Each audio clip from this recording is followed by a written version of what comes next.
तो स्क्रीन पर है हमारा आज का एक और heavy weightage target, question number 98। Plant physiology के सिग्नलिंग पाथवे देखकर अच्छों के पसीने छूट जाते हैं, क्योंकि इनमें इतने सारे नाम और स्टेप्स होते हैं। लेकिन आज मैं आपको एक ऐसा वर्ड स्वैप डिकोडिंग हैक बताऊंगा जिसके बाद आपको ये पाथवे कभी नहीं रटने पड़ेंगे। सबसे पहले इसका ओरिजिन देखते हैं। ये क्वेश्चन आपके यूनिट 6 सिस्टम फिजियोलॉजी प्लांट से लिया गया है, स्पेसिफिकली फाइटो हार्मोन सिग्नलिंग से। यहाँ एग्जामिनर प्लांट बायोलॉजी के सबसे famous signalling mechanism two component system TCS को टारगेट कर रहा है, जो साइटोकिनिन और इथिलीन हॉर्मोन्स यूज करते हैं। सिग्नलिंग पाथवे के क्वेश्चंस में हमेशा एक पैटर्न होता है। एग्जामिनर नए कॉन्सेप्ट इन्वर्ट नहीं करता, वो बस एस्टैब्लिश कॉन्सेप्ट को वर्ड में आपस में स्वैप कर देता है। जब आप स्टेटमेंट ए और बी को पढ़ते हैं, ध्यान दीजिए कैसे हिस्टिडीन, एस्पार्टेट, ट्रांसमीटर डोमेन और रिसर्वर डोमेन वर्ड को आगे पीछे किया गया है। यही हमारा पहला क्लू है कि इन दोनों स्टेटमेंट में एक या दोनों फॉल्स है, जिसकी फ्रेमिंग इंटेंशनली गलत की गई है। चलिए इस बेस लॉजिक को क्लियर करते हैं पहले। प्लांट का टू कंपोनेंट यानी टीसीएस एक रिले रेस की तरह काम करता है, जिसमें फॉस्फेट ग्रुप पास होता है। इसके रूल्स बिल्कुल फिक्स्ड है। पहला रूल 1, द सेंसर या फिर ट्रांसमीटर की बात करें तो सिग्नल आने पर सबसे पहले रिसेप्टर का ट्रांसमीटर डोमेन एक्टिव होता है। यहाँ हमेशा एक हिस्टिडीन अमीनो एसिड्स पर ऑटोफॉस्फोराइलेशन होता है। रूल 2, द रिसीवर, फिर ये फॉस्फेट ग्रुप आगे पास होता है रिस्पॉन्स रेगुलेटर के रिसीवर डोमेन पर। यहाँ हमेशा एक एस्पार्टेट अमीनो एसिड उस फॉस्फेट को रिसीव करता है। Trick to remember, his transmit SP receives. इसे स्टेटमेंट को याद रखिए।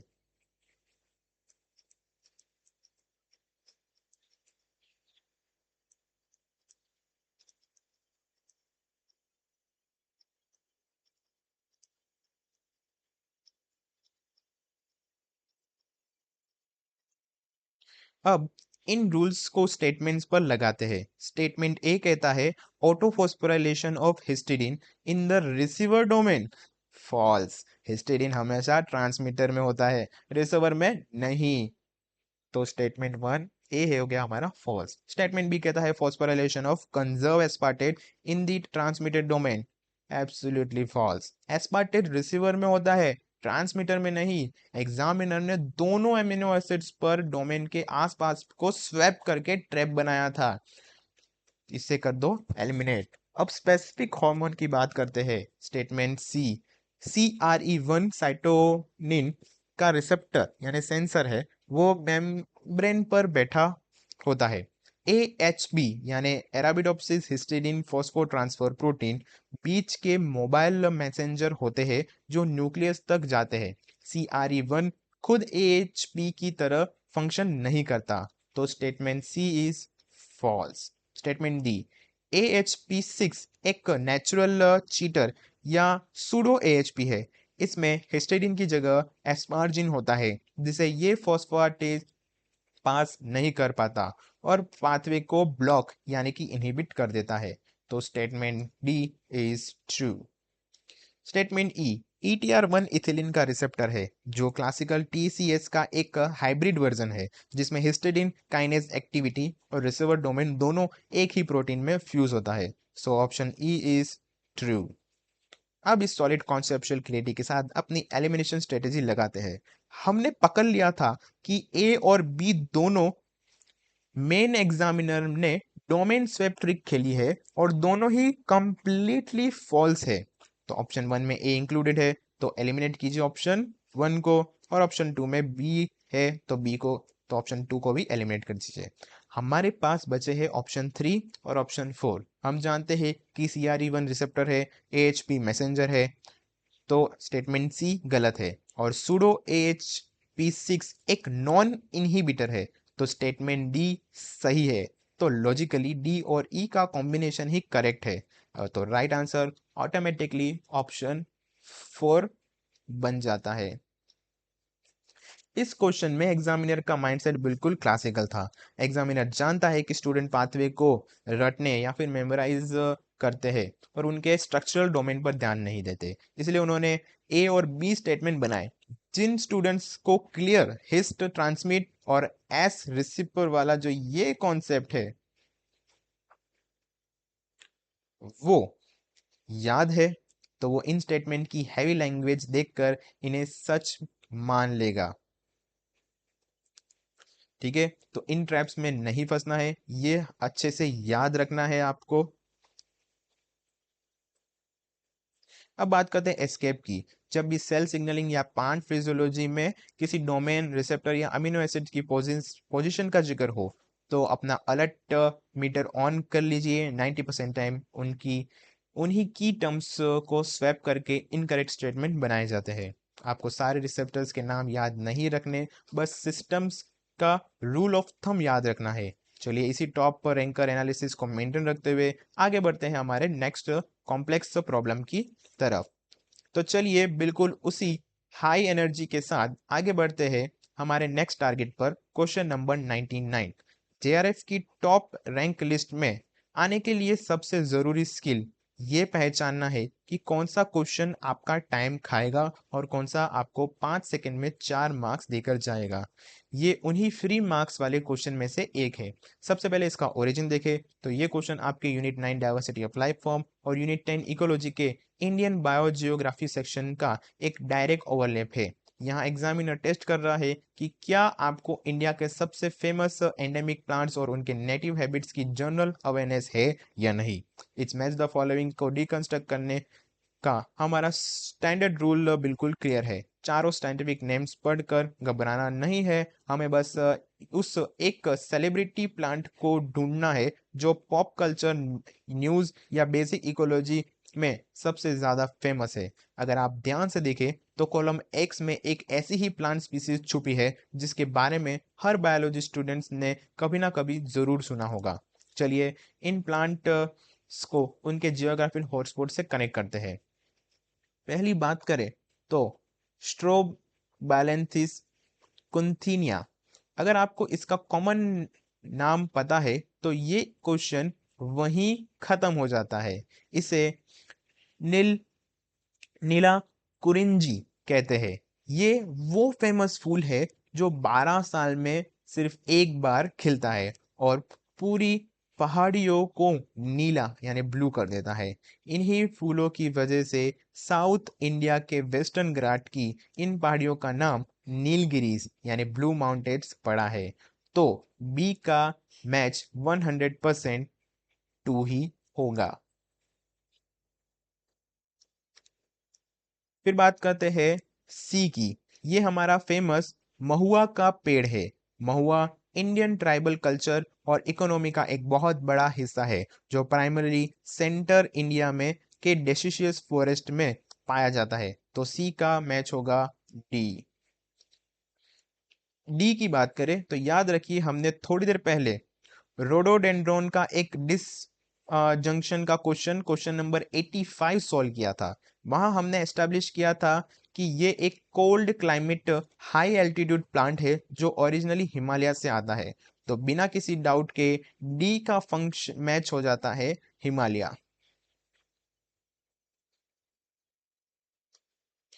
अब बात करते हैं ए की। ये वेस्टर्न घाट और अंडमान के highly specialised fresh water swamp forest में मिलते हैं जिन्हें मिस्ट्रिका स्वैम्प्स भी कहा जाता है। तो ये ए का मैच होगा 3।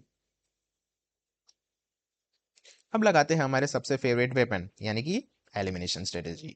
जैसा कि मैंने आपको कहा था जेआरएफ कंफर्म करने के लिए आपको सारे नाम नहीं या आने चाहिए, सिर्फ हमें आना है सबसे स्ट्रॉन्ग एंकर पॉइंट को जानना है। तो स्टार्ट करते हैं नीला कुंजी यानी कि बी से। बी का हमारा आंसर नीलगिरी यानी कि ऑप्शन बी का 2 होने वाला है कॉलम वाई के अंदर। ऑप्शन 1 में बी का मैच 1 दिया है तो एलिमिनेट ऑप्शन 1। ऑप्शन 2 में बी का मैच 3 दिया है तो एलिमिनेट ऑप्शन 2। और ऑप्शन 4 में 4 दिया है बी का तो ऑप्शन एलिमिनेट ऑप्शन 4। बूम, सिर्फ एक फैक्ट से याद रखने पर आपको 5 सेकंड के अंदर कंपटीशन खत्म कर डाला। सिर्फ एक वस्तु आपको पता थी कि बी का 2 आएगा, तो इससे आपने 3 ऑप्शंस को एलिमिनेट कर दिया और ऑप्शन 3 ही बचा है, जिसमें A2, B2, if A3, B2, C4 और D1 बिल्कुल परफेक्टली अलाइन करते हैं, तो हमारा राइट आंसर होता है ऑप्शन 3। इस क्वेश्चन में एग्जामिनर का माइंडसेट आपकी बेसिक अवेयरनेस और एग्जाम टेम्पर को टेस्ट करना था।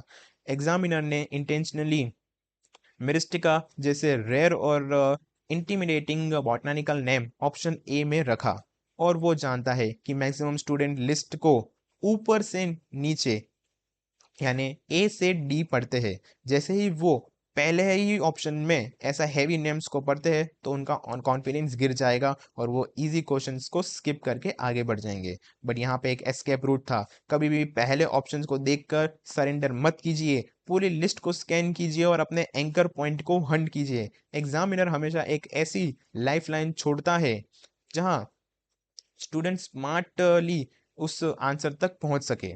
अब बात करें इकोलॉजी और डाइवर्सिटी के क्वेश्चन में, कॉमन सेंस और जनरल अवेयरनेस आपकी सबसे बड़ी ताकत होती है। चलिए इसी शार्प ऑब्जर्वेशन के साथ आगे बढ़ते हैं हमारे नेक्स्ट चैलेंज के ऊपर। तो चलिए बिना किसी डिले के सीधा जंप करते हैं हमारे आज के अगले मास्टर क्लास क्वेश्चन पर, क्वेश्चन नंबर 100। ये डेवलपमेंट बायोलॉजी और सेल सिग्नलिंग का एक बहुत ही शानदार जीन रेगुलेटरी नेटवर्क का प्रॉब्लम है। ऐसे लॉजिकल पजल सीएसआई नेट का सबसे स्कोरिंग क्वेश्चंस होते हैं, अगर आपको उनका विजुअल फ्लो समझ आ जाए तो। सबसे पहले इसके ओरिजिन देखते हैं। ये क्वेश्चन डायरेक्टली आपके यूनिट 5 डेवलपमेंट बायोलॉजी और यूनिट 2 सेल कम्युनिकेशन के इंटरसेक्शन से लिया गया है। यहाँ एग्जामिनर टेस्ट कर रहा है कि क्या आप एक सिग्नलिंग कास्केड के अंदर छुपे हुए नेगेटिव फीडबैक लूप को मेंटली ट्रैक कर सकते हैं।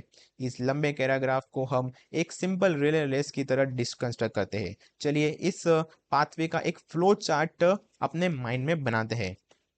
द स्टार्ट की बात करें तो सिंगल शॉर्ट वेव आती है और ई को एक्टिवेट कर देती है।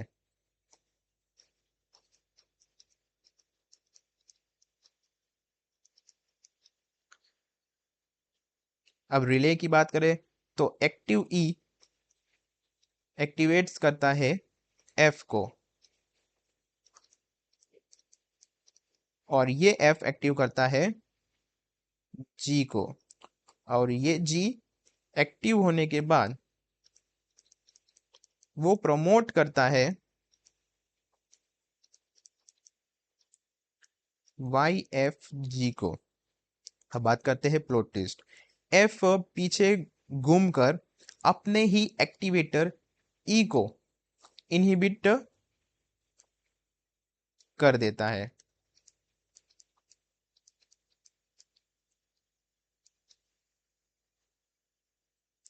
और जी पीछे घूमकर अपने ही एक्टिवेटर एफ को इनहिबिट कर देता है।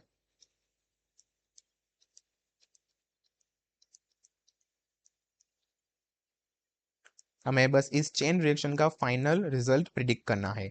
चलिए इस नेटवर्क को step by step real time में रन करके देखते हैं। स्टेप 1, डेवलपमेंट के एक स्टेज पर ई एक्टिवेट हुआ।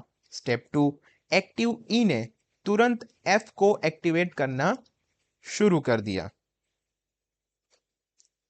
Step 3, the first cut off, जैसे ही एफ एक्टिवेट हुआ उसने आगे जी को एक्टिवेट किया, लेकिन साथ ही उसने तुरंत पीछे जाकर ई को कंप्लीटली इनहिबिट कर दिया, क्योंकि ई को स्टार्ट करने वाला सिग्नल एक सिंगल शॉर्ट वेव था जो अब जा चुका है। ई अब हमेशा के लिए ऑफ हो गया है। अब बात करते हैं स्टेप 4 की। अब जी एक्टिवेट हो चुका है, ये एक्टिव जी अपना मेन काम करेगा, यानी वाई एफ जी की ट्रांसक्रिप्शन को स्टार्ट करेगा, लेकिन साथ ही ये पीछे घूमकर अपने ही क्रिएटर यानी एफ को कंप्लीटली इनहिबिट भी करेगा।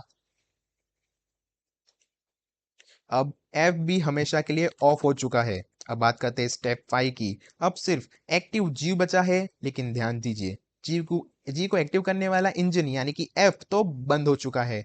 सिग्नलिंग पाथवे में जब एक्टिवेटर्स चला जाता है तो एक्टिव स्टेट लंबे टाइम तक नहीं टिकती। कंक्लूजन, जी थोड़ी देर के लिए एक्टिव हुआ, उसने वाई एफ जी को ट्रांसक्राइब किया और फिर एफ के मरने की वजह से जी की जो एक्टिवेशन थी वो भी बंद हो गई। इस पूरे सीक्वेंस ने क्या बनाया? एक सिंगल स्ट्रिक्टली कंट्रोल्ड पल्स। अब इस रॉक का सॉलिड लॉजिक के साथ एलिमिनेशन स्ट्रेटेजी लगाते हैं। Option 1, continuous transcribing. अगर इसको कंटिन्यूस होना होता तो जी अपने ही एक्टिवेटर्स एफ को किल नहीं करता। नेगेटिव फीडबैक लूप का मेन काम ही प्रोसेस को रोकना होता है। तो eliminate option 1। Option 3, transcription not initiated. ये गलत है क्योंकि चेन रिएक्शन जी तक कॉन्फिडेंटली पहुंची है और वाईएफजी शुरू हुआ है। So eliminate option 3। Option 4, multiple pulse of transcription. Multiple pulses तब बनती है जब सिस्टम बार बार रीस्टार्ट हो। यहाँ ई को चलाने वाला एक सिंगल शॉर्ट वेव था। एक बार ई मारा तो साइकिल दोबारा स्टार्ट नहीं हो सकती। तो एलिमिनेट ऑप्शन 4। हमारे पास सिर्फ ऑप्शन 2 बचता है, वन पल्स ट्रांसक्रिप्शन। इस नेगेटिव फीडबैक कास्केड का क्लासिकल काम एक signal precision biology pulse generate करना होता है। सो राइट आंसर आपका ऑटोमेटिकली ऑप्शन 2 बन जाता है। इस क्वेश्चन में एग्जामिनर ने एक बहुत ही क्लेवर वर्ड प्लेट का ट्रैप किया था। एग्जामिनर ने पहली लाइन में लिखा protein EFG have long half lives. जब स्टूडेंट लॉन्ग हाफ लाइफ पढ़ते हैं तो उन्हें लगता है कि प्रोटीन कभी मरेगा नहीं और हमेशा काम करता रहेगा, और वो जल्दबाजी में कंटिन्यूसली ट्रांसक्राइबिंग ऑप्शन 1 टिक कर देते हैं। पर यहाँ पे एक एस्केप रूट था। सेल बायोलॉजी का सबसे बेसिक रूल याद रखिए, प्रोटीन का जिंदा रहना, टोटल प्रोटीन हाफ लाइफ और उसके काम करना यानी एक्टिव या फिर फॉस्फोराइलेटेड स्टेट में बहुत फर्क होता है। प्रोटीन चाहे कितना भी स्टेबल हो, अगर उसका एक्टिवेटर इनहिबिट हो गया तो उसका फंक्शन रुक जाएगा। ऐसे pulse generator motive development biology में बहुत कॉमन है।